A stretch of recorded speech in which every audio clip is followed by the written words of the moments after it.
如果你要去新疆旅游，可能会听到当地的人说，在南疆总会有一些不可思议的事情。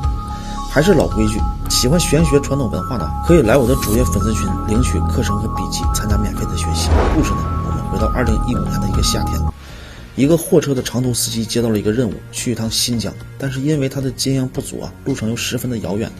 这次安排了一个有经验的新疆老司机一起陪同。在这一路上呢，老司机给他讲述了当司机这几十年里啊，有几次来到新疆，他都看到了不知名而又存在过的一种生物。这两个人啊，有说有笑就来到了新疆的腹地，老司机开晚上，年轻人开白天。但是新疆这个地方呢，有的时候真是方圆几百公里，或者是连续2、3天呢，都是看不到一辆车的。这个年轻人就想和这个老师傅换个班，自己开夜班，也能让老师傅能休息一下。不过老师傅听完他的要求之后，脸上却流露出了一丝担忧，并且说道：这南疆地域啊，可不比别处，在晚上很有可能会有很多意想不到的事情。如果你真的想要开夜车，就要打起12分的精神，也可以锻炼一下。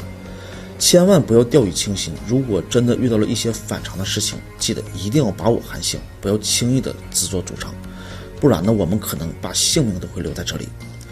年轻人听了老师傅的话，就是每天晚上都加倍谨慎地开着车，但是真的就在第4天的时候发生了怪事。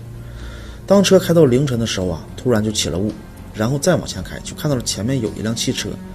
离近一看呢，是一辆北京牌照的吉普车。这下子年轻人有些兴奋，因为确实啊，这2、3天都没有看到任何的一辆车了。而就在这个时候呢，想要上去打个招呼，还鸣笛了2下。但是吉普车并没有做出任何的回应。后面睡觉的老师傅听到鸣笛声，一下子就醒了，上前一看，直接吓了一跳。停车，咱们赶快停车，不然咱们都会死。然后就说到，这个车呀，在这么偏的地方，这么黑的晚上，居然连灯都没开，你没有发现吗？你打开雾灯试试看，这个车的尾部有没有什么东西。然后年轻人往前一看呢，真的直接就惊住了，说原本在挂备胎的地方，居然趴着一个像是一个大狗一样的生物。在这同时呢，这个生物还回头看了一眼货车，当时给这个年轻人呢吓得是马上就踩了刹车。后来货车晚上一直在路边停着，等到天亮了，2个人才继续出发。然后年轻人就问这个老师傅啊，那是个什么怪物呢？老师傅只是支支吾吾的说，可能是个狐狸吧，其他的也没有说什么了。